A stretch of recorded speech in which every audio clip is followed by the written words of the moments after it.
Yo, what's good, YouTube? It's your boy AJ. I'm here with Rage. Make sure you hit that like button, subscribe, follow us on Instagram and all socials. Type in Nets Kingdom, netskingdom.net. We got articles on netskingdom.net. Make sure you guys check that out. So, we're here to talk about the recent rumors. There's been a little bit of Twitter rambles, and yes, we got some reports about as well. It's not nothing crazy new, but Dorian Finney-Smith, the Cleveland Cavs are interested in Dorian Finney-Smith. Now, let me read what this article says. Shout out to ESPN Zach Lowe. It says ESPN Zach Lowe has reported the Cavs have interest in Finney-Smith. Finney-Smith is 31, 6'7" forward who can play both small forward and power forward. He has 2 years and $30.3 million remaining on his contract. The final year of the deal is a player option. Now, bro, so Finney, well, break down the stats for me real quick with Finney-Smith compared to Okoro, because it says here in the article, the Cavs need more playable wing options. Finney-Smith is someone who would immediately be in the 8-man rotation. However, he isn't the missing piece that unlocks this core, at least not at this point in the career. Whether or not Finney-Smith is worth pursuing depends on what the asking price is. The Cavs seem willing to include Okoro in a sign and trade. Yeah. Okay, so Dorian Finney-Smith this past year, obviously, kind of a down year for everybody, but in terms of stats, pretty similar to what he usually averages. 8.5 points per game, 4.7 rebounds, 1.6 assists, 42% from the field, 34.8% from three this past year. Yeah. He shot pretty well over these before 22, 23, he shot, 39 again, Yeah. 37.6 from three. But yeah, like Dorian was coming off a season like that. Okoro had 9.4 points per game, Yeah. 3.0 rebounds per game, 1.9 assists, 49% from the field, 39.1% from the three. Interesting. Yeah. Interesting. He was starting earlier in his, career the first 2 years with Cleveland. And once it got to year three in 22, 23, his game started to decrease and decrease. Yeah. And Yeah, interesting for both of them.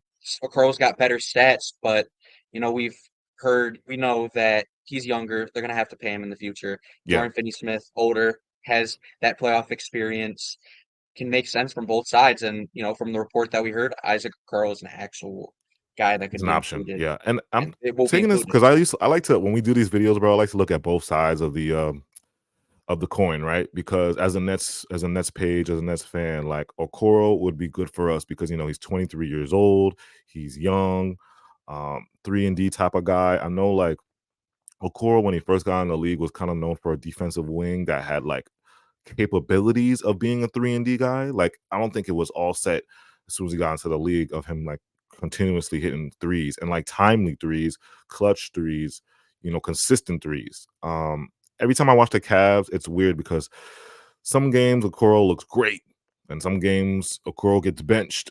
And like one of the stats you played was like even DFS didn't really start a ton for us this year, and he got hurt, and he still played a Yeah, little that bit was the more thing. minutes than the Okoro. Like, what's going on with that?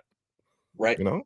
Yep. So it's like I'm trying to figure out um Cavs fans, it's like now that Donovan's staying, he's staying for 2 or 3 years. So you got to maximize the championship window because I'm thinking he has another. I'm not totally sure about his player option. I think he has a player option at the end of his deal.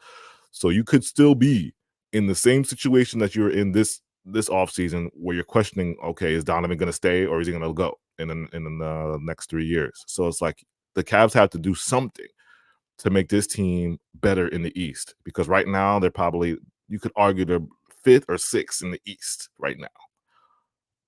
But bro, what do you think that DFS to the Cavs, like, do you think for Cavs fans, because Cavs fans are gonna be like, listen, Cole's younger, he's better. You gotta convince me, bro. Like, what does DFS bring to the table exactly that the Cavs need, or the Cavs or something that Okoro doesn't bring? What does DFS bring, bro? Well, I'm gonna play it to you like this. Well, Mhm. with Dorian Finney-Smith, obviously there's that playoff, there's that, the playoff experience that he's had. But Yeah, the thing is about Isaac Okoro and where where the Cavs are at right now, Isaac Okoro is up for, he's got to get paid. yeah, that's true. And they don't want to, and they who knows what his asking price is with him being younger and him Yeah, honestly getting better every year. Isaac Okoro's like his 3-point stats have improved like every single year. Started at 29% and is at Yeah, 39.1 now. But the thing is that your Dorian Finney-Smith fits their timeline. They got to win now. yeah. He has that playoff experience, and I think he has Isaac a Okoro, bigger they got to build. pay. They got to Yeah, pay, and like you said, they had to yeah, bench him at times. Yeah, we kind of benched Dorian. It just kind of all fell out. All of our players just kind of had down years in terms of, when it came to a veteran standpoint. But there's no mistake about it. Dorian Finney-Smith is definitely a very important piece on a contender. And the Cavs just got Donovan Mitchell back. It's clear that they need to win. And Dorian Finney-Smith completely fits what they're trying to do yeah, in terms of, winning. yeah. And as That'll be far he'll be in the rotation instantly, yeah, and that experience is just something that's not that's completely different. yeah. And as far as DFS goes, like what I think he can bring to the Cavs is like he can guard bigger fours. I know Okoro is like first of all, Okoro's a lot smaller. Let's take it. He's a lot smaller than DFS. Okoro's like 6'4", 6'5". DFS is a legit 6'8". You know what I'm saying? So he can guard big wings and big fours like Jason Tatum and Jalen. Like you're gonna match up against these big wings. You got Paul George. You got to match up Jason Tatum, Jalen Brown, Mikal Bridges, OG. If you're the Cavs, so you got to get a little bit bigger. And Dorian gives you a little bit more bigger, stronger size, guarding fours, guarding threes at the point of attack than Okoro does. And he's also a better rebounder than Okoro. And then as far as 3-point shooting, yes, Okoro has gotten way better at 3-point shooting. But like I said, we compared career stats and DFS is a better career 3-point shooter than Yeah, yeah, Okoro it is was if you just look down the line. 22-23 where, Yeah. Dorian Finney-Smith was shooting 39% from three and being that, Mhm. that starting three Yeah. in Dallas. He was just out there. It makes it on it was understandable why, Yeah. some of these players Yeah. had, downer years with, with us. Obviously he is getting older. There could, that's obviously a factor too, but it's clear that there's still something with Dorian Finney-Smith, at least a little Yeah. bit. And if you're a Eh, contending team, it makes sense for them, especially with Okoro needing to be with a contract needing to be in place for him. Yeah. And and also, yeah, Dorian Finney-Smith can guard bigger players, and he Yeah. tends to not be off the floor as much. If he's when it comes down to it, Dorian Finney-Smith will be on the court for, for a team that for it needs for well at least when it was us, Yeah. we're gonna need to get him to try to get him involved because of that experience that he had. Yeah. Last thing on the Cavs, and then I'll go to the Nets side of things. Like with the Cavs, I think with Dorian, right? Dorian has a player option next year.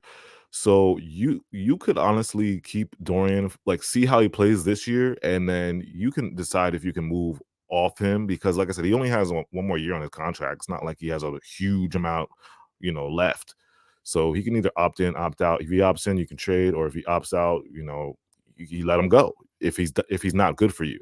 So they have that option. It's not like Dorian has a huge amount of time left on his contract. So it's a good pivot point if you need to pivot from Dorian and find somebody else. And I know it's not really a long-term thing. So now going to the net side of things for us, right? Okoro would be 23. He would be the fifth youngest on the Nets roster right now. 39 again, like you said, 39% from three, fifth overall pick 4 years ago. And then we could probably pay him around 10. We have the cap space to pay him a decent contract. I don't think he's anything worth more than 10, maybe like 10 to 15 at the most. I don't think he's worth an insane amount. So as for if you're a Nets fan, Okoro would be, I think it would be a great fit. A lot of people on Nets Twitter kind of disagree. They want more value for Dorian. They're thinking Dorian is like worth first round protected and a good young role player. And I think Okoro is a good young role player. It's just that I think Nets fans have a really, really high expectation of return for Dorian Finney-Smith, bro. Like they think we can get two first or a first and a great young player. It's like I'm willing to take Okoro, and if they give us second round picks, I'll take it too. If they give the Cavs give second round picks. But I know Cavs fans are going to be like, "Oh no, we want straight up DFS is not worth giving up picks for," But Yeah, and any If you pick we'll get from Cleveland too is that like, yeah, they're in a team where they got to win now. That one 2031 protected pick will not yeah, affect them much. exactly. If you're You gonna know, win now, so it's first like, round why are you protected pick. guys And that's all crying we're over asking. Like picks? we know what his Mhm. value is as well. Like we know Yeah, Dorian Finney-Smith is like might not be worth as much, but a Coro, they said they were willing to offer a Coro and then a kind of a lousy pick. yeah, That's it. That's all we need, and it fits both. It kind of works out from both sides. yeah. Make sure you guys hit that like button, subscribe. Let us know in the comments, Cavs fans, how do you feel about Okoro? Are you willing to trade him for Dorian Finney-Smith? What do you guys think about like what the Cavs should do in this situation? And then if you're a Nets fan, how do you guys feel about Isaac Okoro? Do you think DFS is worth more than just Isaac Okoro and maybe like a couple seconds? What is your like Cavs to Nets trade package? Let us know in the comments. Appreciate you guys. Hit that like button, subscribe, follow us on Instagram, and we'll be back.